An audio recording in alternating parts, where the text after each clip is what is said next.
Polícia planeja ação em Macaé depois de onda de violência na cidade. Pastor é suspeito de abusar da própria filha em festa de Réveillon. Menino de Petrópolis com 13 anos ganha bolsa de estudos na Alemanha. 10 de janeiro é quarta-feira, tá no ar o SBT Cidade.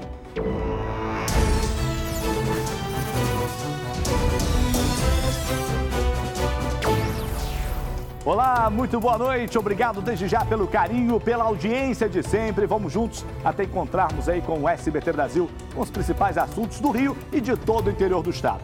E a gente começa falando da queda de um muro que deixou um operário soterrado em Niterói, região metropolitana do Rio. A vítima ficou sob a estrutura de quase 2 toneladas por quase 5 horas. O desfecho dessa história você acompanha agora na reportagem. Veja.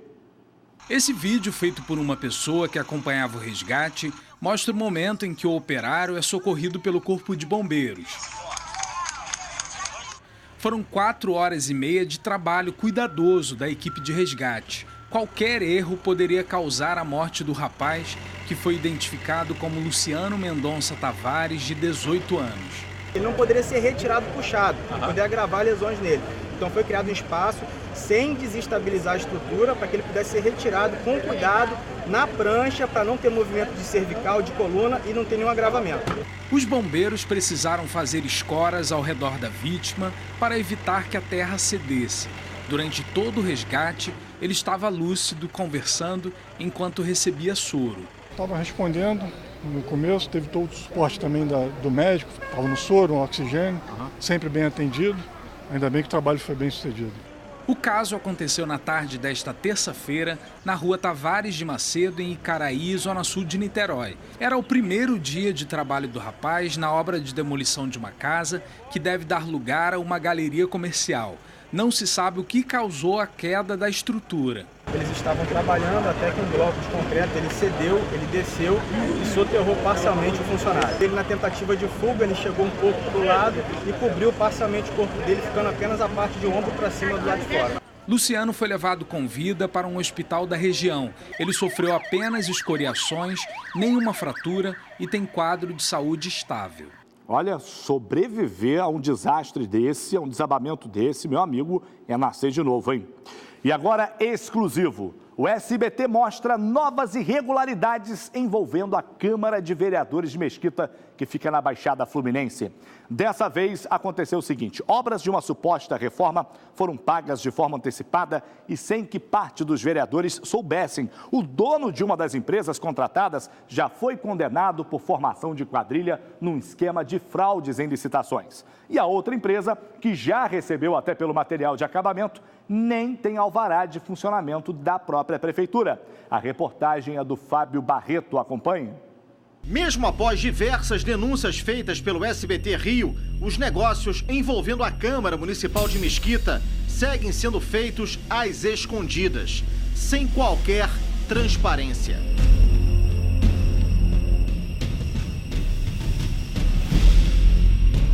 Nem a população e nem parte dos vereadores tomam conhecimento de como o dinheiro público é gasto. Nos últimos dias de 2017, já com a Câmara em recesso, foram efetuados pagamentos à vista de mais de R$100 mil a 2 empreiteiras. Segundo fontes ouvidas pelo SBT Rio, o dinheiro seria para obras no estacionamento da Câmara, que funciona numa parte do Tênis Clube de Mesquita. O detalhe é que não existe qualquer estudo nesse sentido, nem licença de obras e muito menos uma consulta sobre a necessidade desse gasto. Fomos ao local onde a suposta obra estaria sendo feita. Às 10 horas da manhã da última segunda-feira, não encontramos funcionários trabalhando. Apenas uma parte do terreno próximo ao muro tinha recebido uma camada de concreto. Não encontramos placa informando se a obra era do clube ou da Câmara e nem quem era o engenheiro responsável. É uma obra surpresa. Nós estamos em recesso, mas às vezes a gente tem que comparecer ao gabinete para determinadas demandas dentro do gabinete e nos deparamos com essa obra, né? A gente não tem ciência, não fomos comunicados, me parece que é um estacionamento, entendeu? Então assim, não tenho conhecimento de quem é a empresa, não tenho conhecimento se é necessário fazer essa obra de imediato, entendeu? mas hoje a gente se surpreende em ver essa obra e tá aí. Hoje parece que não tem nenhum funcionários que estão aí, né? Nem qual a finalidade real da obra, que parece que seria um estacionamento, mas não foi passado nada oficialmente e nem cordialmente. A maior parte do dinheiro pago em dezembro foi para a empresa EJC Construções, com sede em Mangaratiba. Ela levou pouco mais de R$ 75 mil e não se vê ninguém com o uniforme da empresa trabalhando na Câmara. Um dos donos da empreiteira é Edgar José da Costa Abade, condenado por formação de quadrilha, num esquema de fraudes junto com mais de 20 pessoas. O bando foi acusado de desviar cerca de 10 milhões de reais dos cofres públicos de Mangaratiba, através de licitações fraudulentas. O esquema era encabeçado pelo ex-prefeito de Mangaratiba, Evandro Capixaba, condenado a 52 anos de prisão, e tinha colaboração do dono do jornal O Povo, Alberto Amed, condenado a 17 anos de prisão. O jornal era responsável por publicar falsas edições de editais de licitação para favorecer determinadas empresas. Agora, a mesma EJC foi escolhida a dedo pelo presidente da Câmara de Mesquita, Marcelo Biriba, para fazer uma obra que ainda não existe e ninguém ouvido pelo SBT tomou conhecimento. Outra empresa escolhida para tal obra da Câmara é a BSV Rio Empreiteira, que funciona neste sobrado, no bairro de Jacutinga, em Mesquita. Funciona uma empreiteira aqui? Não funciona nada não. Eu saiba, o rapaz aí, ele trabalha com blindex. Isso aqui não é uma empreiteira? Não é empreiteira de nada não. O rapaz trabalha com blindex. A gente veio aqui, nesta funerária, em Mesquita. É que apesar dessa empresa estar registrada em nome de duas sócias, Biriba e o irmão são os verdadeiros administradores desse local. Essa informação era ocultada dos eleitores de Mesquita e sequer aparecia na declaração de bens de Marcelo Biriba. Com uma câmera escondida, nossa produção demonstrou interesse nos serviços da funerária. Fomos recebidos pelo próprio irmão do vereador Marcelo Biriba. 1.500, cara, pra você. Vamos lá buscar. Já com tudo? O preço já camaradão mesmo aí. Se falar com o Biriba, ele consegue baixar um pouco mais, não? Você é irmão do Biriba, pô. É teu irmão dele? Não, meu. Ah, então tá.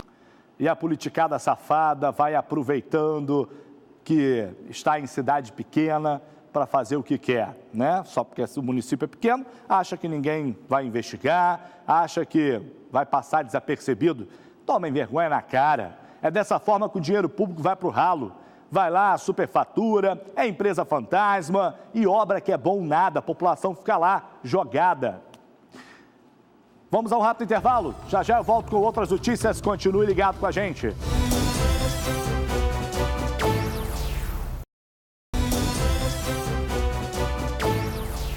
Muito bem, de volta do break para falar desse assunto aqui. Depois da onda de violência lá em Macaé, as polícias militar, civil e federal se reuniram para dar respostas à sociedade.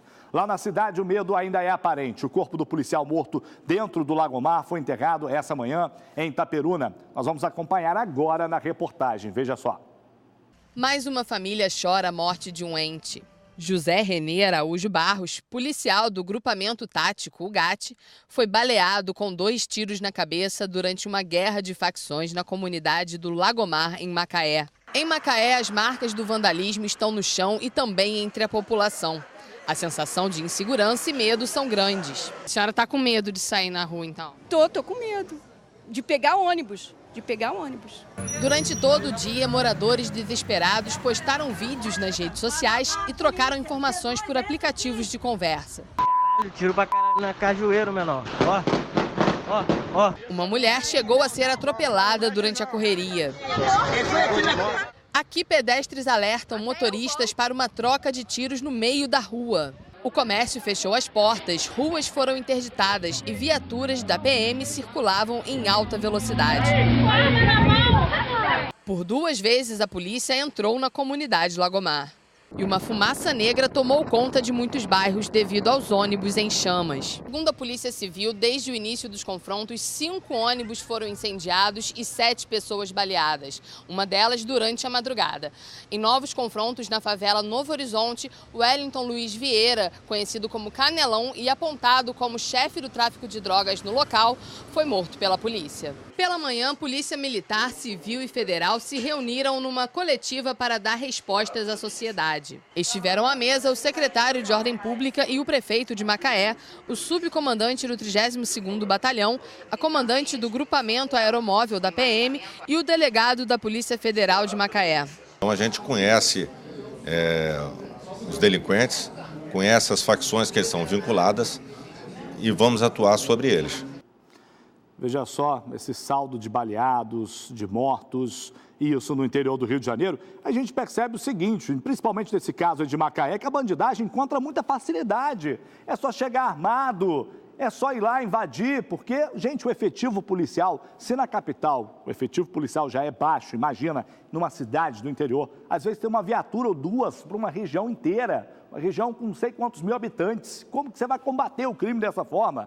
Tá aí, teve que enviar reforço, aliás, reforço esse que já era para existir tanto em Campos quanto em Macaé, há muito tempo. E no meio do caos ainda existem pessoas aí que encontram espaço para mentiras e boatos, que é lamentável, né? As redes sociais foram muito utilizadas ontem para ajudar sobre ocorrências lá em Macaé. Mas no final do dia e hoje, relatos mentirosos disputavam espaço com as notícias reais. Por isso, a gente vai até ao litoral, lá na redação, conversar com a repórter Juliana Guimarães, já está aqui. Boa noite, Ju. A gente quer saber o seguinte, né, sobre esses boatos aí, esse alarde à população. Como está essa situação nesse momento em Macaé? Boa noite, Salutiel. Boa noite a todos. Pois é, infelizmente, os boatos eles se espalham com muita facilidade. Hoje, por exemplo, nas redes sociais, foi falado que o terminal central de Macaé seria fechado, quando, na verdade, tanto os ônibus quanto o terminal, eles estão funcionando normalmente. Agora, infelizmente, uma notícia que é verdade, sim, é que um posto de estratégia de saúde da família lá em Macaé foi assaltado nessa manhã. 2 homens armados chegaram ao local em uma motocicleta e levaram anéis, cordões, celulares e também um veículo de uma das agentes de saúde. Então, esclarecendo aí o que é e o que não é verdade e lembrando sempre da importância de conferir, de confirmar a sua fonte de informação para ver se ela é ou não confiável. Salutiel. Ok, obrigado, Ju, pelas informações. Meu amigo, faça um bom uso da internet, né? Você vai jogar seu pacote de dados aí fora, o seu Wi-Fi fora, vai gastar com palhaçada, espalhando mentira. E olha que história absurda agora, pai é suspeito de estuprar a própria filha de apenas 3 anos. Isso aconteceu na cidade de Iguaba Grande. O homem, o suspeito, é pastor de uma igreja evangélica na região, mas desapareceu depois da denúncia. Quem vai trazer os detalhes para a gente é o Luan Santos, da nossa redação também no litoral. Boa noite, Luan. Conta aí como tudo isso aí aconteceu, né? Esse absurdo. Boa noite a todos. Foi na noite de Réveillon. A menina saiu para poder passar a virada do ano com o pai e quando voltou para a casa da mãe, ela começou a reclamar de fortes dores no órgão genital. A mãe então levou até uma UPA, unidade de pronto atendimento, onde foi descoberto o abuso. O pai da menina, o pastor Luciano Marinho, é o principal suspeito. O delegado de Iguaba já pediu a prisão preventiva e aguarda a liberação da justiça. O Conselho Tutelar informou que acompanha o caso de perto, dando apoio aí para a criança e também para a mãe. Voltamos com você, Salu. Ok, Luan, muito obrigado aí pelas informações. A gente perde até o fôlego, até as palavras. Eu não vou nem falar o que esse crápula, que esse bandido, que esse criminoso da pior espécie merece, não vou me acusar aqui de incitar a violência. Vou nem falar o que você merece. No mínimo, cadeia o resto da vida. Pena que a justiça bota um tempo lá e depois solta. Em Petrópolis, a principal via da cidade está abandonada, gente. A estrada União Indústria, que liga o centro aos distritos, está cheia de buracos, rachaduras e remendos que colocam em risco, é claro, os motoristas. Acompanhe aí. No meio do caminho tinha um buraco. Está tudo esburacado. Tinha um buraco no meio do caminho. Muita cratera, né? A gente vai desviar de uma, cai na outra. Esta é a situação da estrada União Indústria, que há anos espera por obras de recuperação. A via é irregular, está cheia de remendos e o asfalto desgastado forma rachaduras visíveis. A consequência de todos esses problemas é que a Estrada União Indústria acabou se tornando, em 2017, a campeã de acidentes de trânsito em Petrópolis. Para tentar minimizar isso, hoje, Corpo de Bombeiros, SAMU e CPTrans se uniram para conscientizar o motorista sobre o perigo. Foram distribuídos panfletos que falam do risco para quem é imprudente no trânsito. Excesso de velocidade, uso de álcool, tudo isso, associado a uma estrada com problemas, cheia de buraco, é um agravante, não? Pode ser considerado um agravante, sim. São cerca de 40 quilômetros do centro até o distrito da Posse. A maior parte de responsabilidade do Departamento de Infraestrutura e Transporte, que não chegou a um consenso com a Prefeitura. Isso está judicialmente, está no Ministério Público Federal, que cobrando a eles, e que eles entreguem esse projeto e possam executar. O trecho final é de responsabilidade do Departamento de Estradas de Rodagem, órgão do Estado que enfrenta uma grave crise financeira. Eles alegam que o governo do Estado está falido, que eles estão correndo atrás de recursos para contemplar o usuário da União Indústria da parte de Pedro do Rio para baixo. A expectativa é que a estrada seja recuperada ainda em 2018. Enquanto isso, resta ao motorista apenas redobrar a atenção. Daqui na Posse é uma vergonha, uma pouca vergonha mesmo. Muito ruim, Petrópolis virou um buraco. Veja só, aí o governo do estado, que é responsável por esse trecho ali, enche os bolsos de IPVA, de DPVAT, de DP isso, DP aquilo, um monte de imposto arrecadado sobre os veículos e a estrada fica desse jeito. Pouca vergonha. 3 pessoas foram condenadas pela morte da cantora Loalva Braz. A morte da vocalista do grupo Kaoma completa 1 ano na próxima semana. Por isso a gente vem nessa câmera voltar novamente com o Luan Santos, direto da redação. Luan, conta os detalhes aí pra gente. Os acusados Wallace Vieira e Gabriel Ferreira e também o Lucas Lima, eles foram condenados a 37, 28 e 22 anos de prisão, respectivamente, pelo crime de latrocínio, que é roubo seguido de morte. A decisão foi da primeira vara de Saquarema. Eles podem recorrer, mas em regime fechado. Segundo a polícia, eles invadiram a pousada que pertencia a Loalva e a colocaram no carro, que foi incendiado com a vítima dentro. E a gente lembra que, segundo as investigações, Loalva foi morta com requintes de crueldade. Os acusados, eles agrediram ela antes dela morrer com golpes de faca, socos e também chutes. Eles foram encaminhados para o complexo penitenciário de Jericinó, na zona oeste do Rio. Voltamos com você, Salu.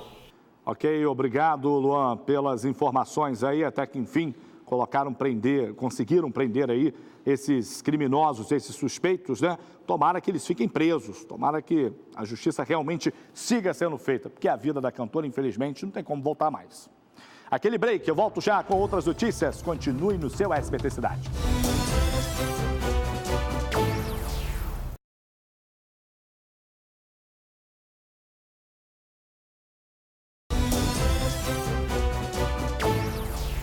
E a gente volta do intervalo com notícias mais leves agora. Vamos falar de coisa boa então. Olha, um menino de Petrópolis de apenas 13 anos ganhou uma bolsa de estudos na Alemanha.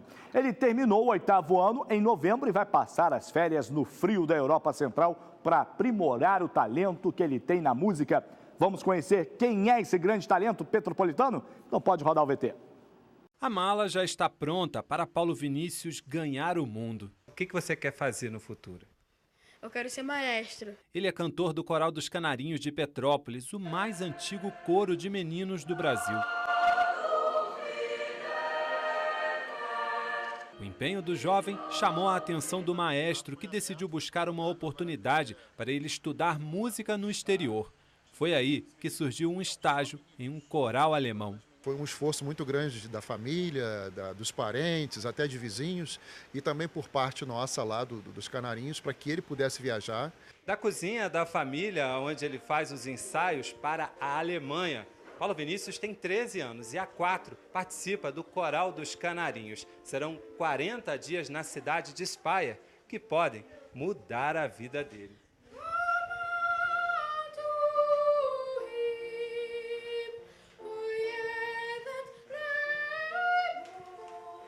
O jovem cantor é um orgulho para a família. Canta muito no chuveiro, por exemplo?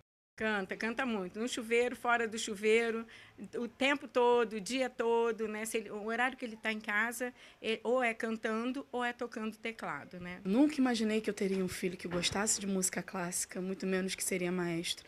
Para mim é um orgulho imenso ser mãe do Paulo Vinícius. O embarque é hoje à noite e Paulo Vinícius vai sozinho. São 13 horas de viagem até Frankfurt, na Alemanha. E ele está numa ansiedade só. Fala alemão? Eu estava aprendendo, ainda estou aprendendo com o dicionário, o Lixe ainda me deu algumas aulas. Dá para se virar, né? Dá. O menino, com voz de soprano, é modesto e sabe valorizar a oportunidade que surgiu. Pelo menos minha mãe e minha avó sempre me ensinaram a dar muito valor às coisas. Eu aprendi isso desde cedo, então essa viagem para mim está sendo maravilhosa, tanto para minha carreira no futuro como agora.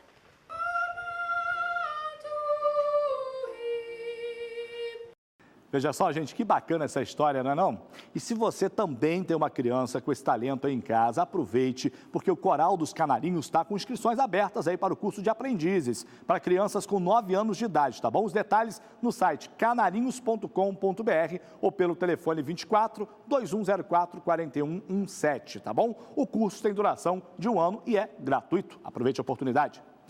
E veja só que notícia bem legal também vindo da Serra. Professores da rede pública de ensino da região serrana do Rio conquistaram 2 dos 6 prêmios da 4ª edição do Prêmio Shell de Educação Científica. Bem, a escolha foi feita entre mais de 300 projetos de docentes de todo o estado do Rio. Vamos então à Serra conversar com a Tassiana Ferrante, saber qual foi esse prêmio. Tassi, boa noite, né? O que os professores ganharam? Boa noite, Salutiel. Boa noite a todos. Os vencedores ganharam uma premiação em dinheiro e ainda embarcam neste sábado para a Europa, onde eles vão realizar um intercâmbio. A cerimônia de premiação foi realizada em dezembro e foi de muita comemoração, viu? O objetivo do Prêmio Shell é reconhecer e valorizar o trabalho dos professores, com destaque para os que atuam nas áreas de ciência e matemática. Salutiel. Ok, Tassiana, notícia boa. E olha só, então foram 6 vencedores aí em todo o estado, sendo 2 deles do interior do Rio, da região serrana. Vou falar um dos nomes aqui, é claro, o professor Edevaldo da Silva Oliveira, do Colégio Estadual Dr. Périx Correia da Rocha, em Bom Jardim, que ficou em primeiro lugar, parabéns. E a Márcia Maria Viana Suriano, da Escola Municipal Batalharte, em Petrópolis, que conquistou o 3º lugar, ambos na categoria Ensino Fundamental 2, parabéns pelo destaque. E assim a gente vai encerrando o SBT Cidade de hoje, mas tem alô para enviar aqui. A dona Dileia e todos da cidade de São José do Vale do Rio Preto. Tá todo mundo ligado, tem também gente ligada com a gente em Jardim Ouro Preto. Pois é, um abraço para todos lá. O Davi Lopes, a avó do Davi também que tá ligada com a gente lá no Ouro Preto. Muito obrigado, vem chegando o SBT Brasil com todas as notícias aí do nosso país e do mundo. Beijo grande, eu volto amanhã. Bira, WhatsApp aqui, tchau.